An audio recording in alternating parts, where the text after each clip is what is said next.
కళ్యాణాన్ని చేసి ఆనందంలో ఉండగానే ఒక్కసారిగా అందరూ పద్మావతిని శ్రీనివాసుడికి అప్పగిస్తూ తమ బిడ్డను అత్తవారింటికి పంపడానికి ఎంతో దుఃఖముతోటి అమ్మ నీవు సాక్షాత్తు ముల్లోకాలకు పూజుడు కలియుగ వరదుడు అయిన జగన్నాథుడికి పత్నిగా అయినావు కావున భర్త మాటకు ఎదురు చెప్పకు భర్త మాటకు జవదాటకని ఒకల మాతతో మేము కారాభంగా పెంచుకున్న మహాబుద్ధుడి కుమార్తెను మీకు అప్పగిస్తున్నాము అని శ్రీనివాసుని చేతిలో పద్మావతి దేవి చేతులు పెట్టి అప్పగింతరు. మరి ఇక్కడ పద్మావతి దేవికి చీరే చారే అన్నీ ఉన్నాయండి. మరి అందరూ పేరంటాలు అందరూ కూడా వచ్చి ఒక్కొక్కరు ఒక్కొక్క పళ్ళాన్ని తీసుకుని స్వామి వారికి అమ్మవారికి సమర్పించారు. మరి ఎందుకంటే ఉదయాన్నే పద్మావతి దేవికి సుదర్శన గారు హర్షవర్ధిని గారు 30 తులాల కాసులు పేరు చేయించారండి మా పద్మావతి దేవికి. మరి ఇక్కడ ఉంది ఎవరైనా వచ్చిన పరిగాన్ని తీసుకున్నారనుకోండి కళ్యాణం అయిపోయిన తర్వాత మేము వెళ్ళేటప్పుడు మా భజన మండలి వారికి ఇచ్చేయండి, పర్వాలేదు, ఇబ్బంది ఏమీ లేదు. ఎందుకంటే ఆడవారికి ఆశ ఎక్కువ కాబట్టి అందులో ముత్యాల వడ్డానం కాబట్టి అందరికీ ఇంట్రెస్ట్ వస్తుంది. ఎవరికైనా ఆసక్తి వారు ఉంటే తీసుకోండి, వెళ్ళేటప్పుడు మా భజన మండలి వారికి ఇచ్చేయండి. 30 తులాలండి, తక్కువేం కాదు. ఎందుకంటే ఇప్పుడు బంగారం చాలా రేట్లో ఉంది, 30 తులాలు కాసుల పేరు ఉంది. మరి అందరూ కూడా పేరెంట్ అందరూ కూడా వచ్చి చక్కగా అమ్మవారి చీరే చారి బంగారు ఆభరణాలు అన్నీ ఉన్నాయండి.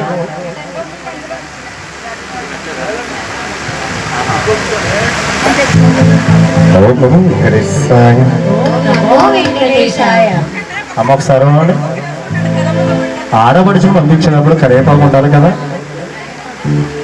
ఏది ఉన్నా లేకపోయినా కరివేపాకు ఉండాలి కంపల్సరీ.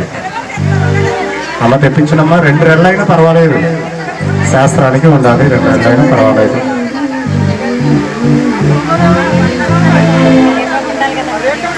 ఏంటి వద్దనమ్మా, పర్వాలేదు తీసుకెళ్ళండి, పర్వాలేదు, మేము వెళ్ళేటప్పుడు ఇచ్చేయండి. ఇది 30 తులాల కాసుల పేరండి పద్మావతి దేవికి చేయించారు పొద్దునే సుదర్శన గారు హర్షవర్ధిని గారు. మరి ఎలా కూడా సుదర్శన గారు హర్షవర్ధిని గారికి పిల్ల పాపలతోటి ఆయుర ఆరోగ్యాలతోటి అస్సలు భోగభాగ్యాలతోటి ఆ స్వామి వారిని చూడాలంటూ స్వామి వారిని వేడుకుంటూ ఓం నమో వెంకటేశాయ, ఓం నమో వెంకటేశాయ. అమ్మ రావాలి.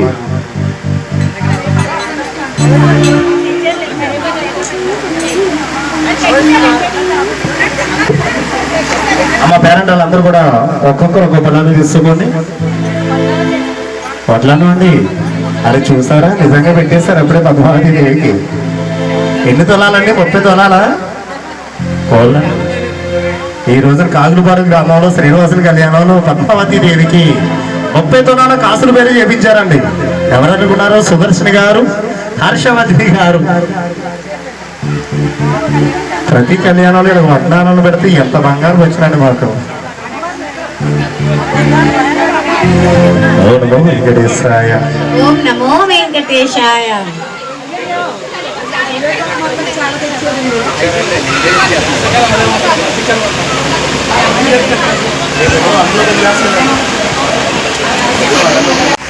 చూసారండి, రత్నాల హారం తీసుకొచ్చారు. మరి ఎంత భాగ్యం అండి. ఓం నమో వెంకటేశాయ, ఓం నమో వెంకటేశాయ.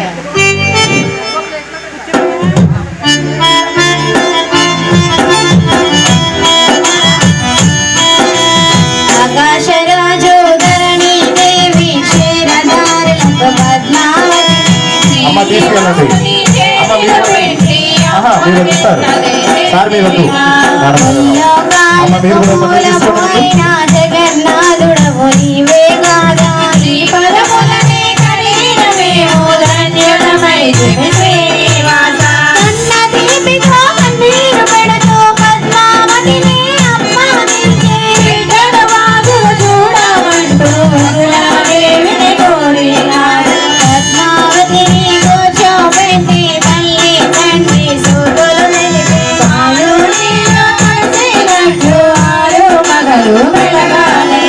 అత్తమాటకు ఎదురు చెప్పకు మగని మాట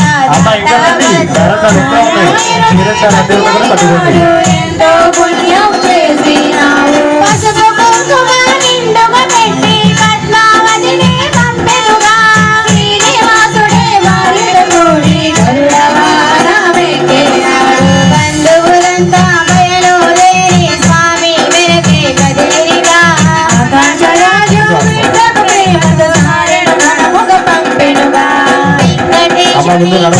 వింటే పాపములన్నీ అమ్మవారికి ఐదు వారికి సమర్పిస్తున్నాను. కొండలు ఎక్కినంతనే మనసే పరవశమందు కదా మన మనసే పరవశమందు కదా మన మనసే పరవశమందు కదా మనసే పరవశమందు కదా. ఓం నమో వెంకటేశాయ. ఓం నమో వెంకటేశాయ.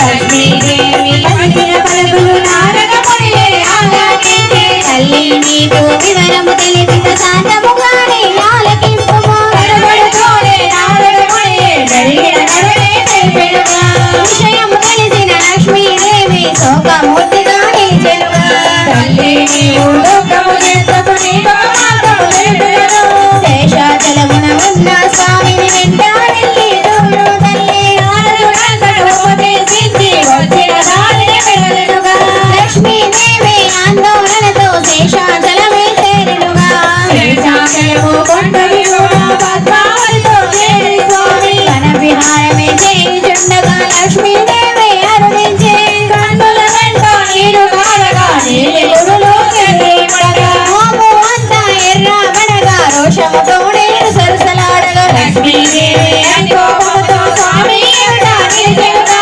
సతిని చూసిన నారాయణుడే ఆనందంతో దరికి చేరి నారాయణేశ్వరి లక్ష్మీదేవి ఎదురా నీవు ఉంటివిగా నీవే లేని నా జీవితము ఎన్నో మలుపులు తిరిగెనుగా నా సతినే వైకుంఠమున నేను ఎదురా ఉండగలను నిన్నే వెతుకు